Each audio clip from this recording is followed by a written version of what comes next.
I have always been fascinated by horror stories. So when I heard about the Island of the Dolls in Xochimilco, Mexico, I couldn't resist.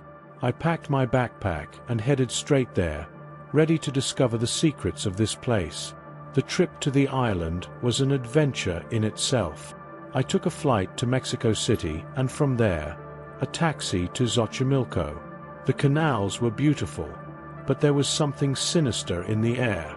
The locals spoke of the island with fear, as if it were a cursed place. When I finally arrived on the island, the sun was setting. The first thing I saw were the dolls. Hundreds of them, standing in the trees, with empty eyes and dirty bodies. They seemed to be watching me, judging me for being there.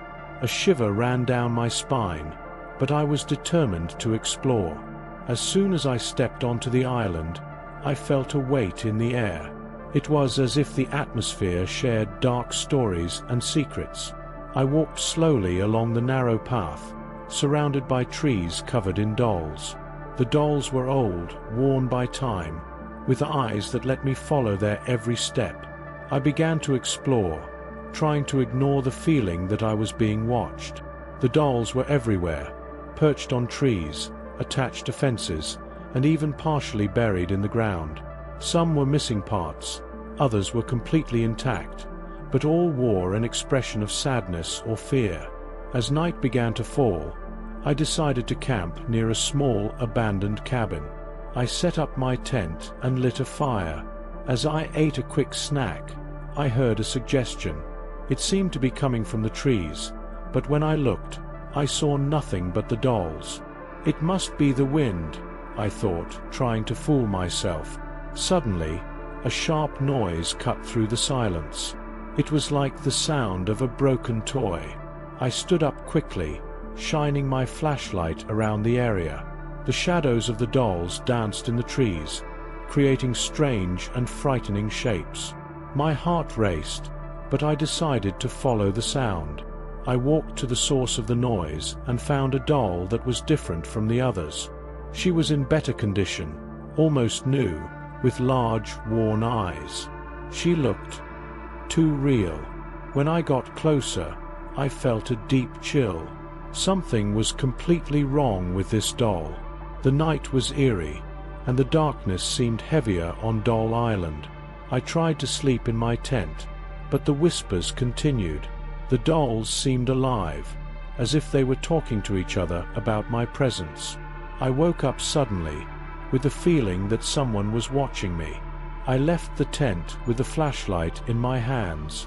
The dim light illuminated the suspended dolls, creating distorted shadows that moved with the wind.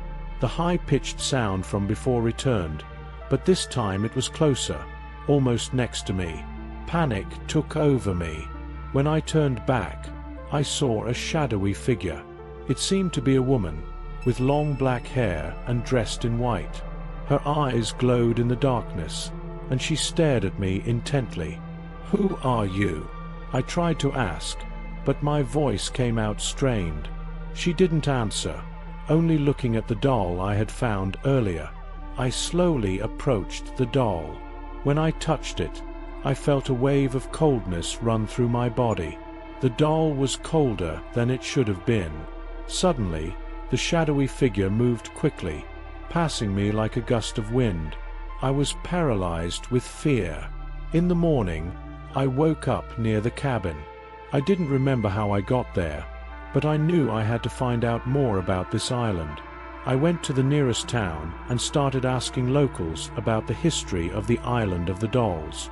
An elderly man, with a serious look on his face, told me about the girl who drowned in the canals. Her spirit never rested, and the former resident of the island, Don Julian Santana, began hanging the dolls to make her spirit laugh. But instead of helping, it seemed that the dolls only attracted more negative energy. I returned to the island with a sense of urgency. I needed to understand what was happening and, if possible, help the spirit of that girl. I spent the day exploring further, trying to find clues left by Don Julian Santana. Dolls were everywhere, and each one seemed to have a story of its own. Inside the abandoned hut, I found an old diary. The pages were yellowed with age, but still legible. The diary belonged to Don Julian, and he recounted his attempts to enliven the girl's spirit. He described how he began finding dolls in the waters of the canal, and how he hung them to ward off evil. But as time passed, he realized something was wrong. The dolls had taken on a life of their own, and the girl's spirit was not at peace. That night, I decided to confront the spirit. Armed with the knowledge from the diary and a renewed determination, I went to the spot where I had seen the shadowy figure. The dolls looked more menacing than ever, their shadows moving in an unsettling manner. The full moon illuminated the scene, creating a macabre scene. Suddenly, I heard footsteps behind me. I turned quickly, and there it was again, the shadowy figure. This time, it seemed clearer, almost tangible. "What do you want?" I asked, trying to remain calm. It didn't answer with words, but I felt a pressure on my mind, as if it were trying to communicate telepathically. Images of the drowning girl flooded my mind, and I realized that it wanted me to know what really happened. It was then that I understood. The girl hadn't drowned accidentally. She had been pulled into the water by something dark, something that was still on the island. The dolls were not only to ward off a spirit, but also to contain this evil force. Armed with the grim realization that the island harbored not just the restless spirit of a drowned girl, but a darker, malevolent force, I knew I had to act quickly. The air around me grew colder, and the whispers of the dolls intensified. It felt as if the island itself was closing in on me, urging me to leave before it was too late. I took a deep breath and faced the spectral figure. "Show me," I demanded, my voice trembling but determined. The spirit of the girl reached out, her ghostly hand pointing towards a cluster of the oldest, most decrepit dolls. As I approached, a sense of dread washed over me. Among the dolls, partially buried in the dirt, was an old, rusted box. With shaking hands, I dug it out and pried it open.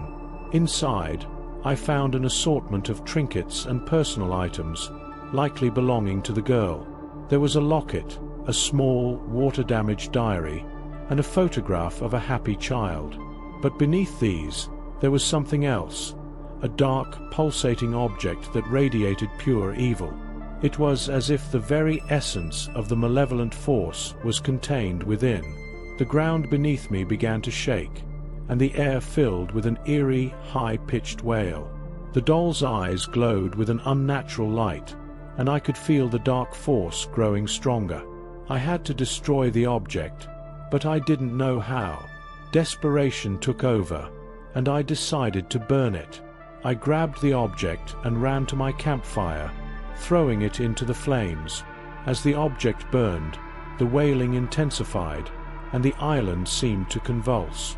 The spirit of the girl appeared once more, her expression one of relief.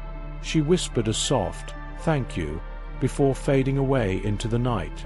The doll's eyes dimmed, and the oppressive atmosphere began to lift. Realizing the danger was subsiding, I packed my belongings and prepared to leave the island. The first light of dawn was breaking as I paddled my boat away from the shore, the island growing smaller in the distance.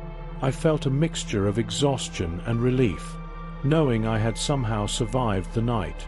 Back in the safety of my home, I reflected on my harrowing experience. The island of the dolls was no ordinary place. It was a battleground between innocence and evil. The girl's spirit was finally at peace, but the memories of that night would haunt me forever.